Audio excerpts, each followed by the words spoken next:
বৃদ্ধ দাদি ময়লার থেকে জাদুর চেরাগটি নিয়ে মুছতেই ধোঁয়া শুরু হবে। হঠাৎ একটি দৈত্য বের হবে।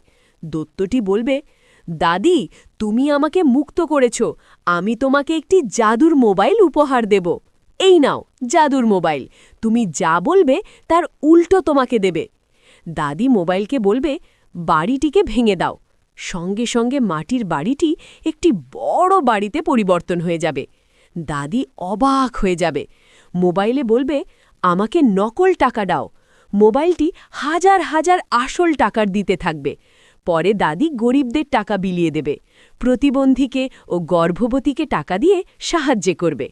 কৌতূহলবশত দাদি একটি বাইক কেনে আর ইচ্ছে মতো চালায়। এই দৃশ্য একজন দাদু দেখে ফেলে আর চিন্তা করে, এই মোবাইল পেলে আমি বাড়ি, গাড়ি, টাকা সব পেয়ে যাব। বাসায় দাদি ঘুমাতেই দাদু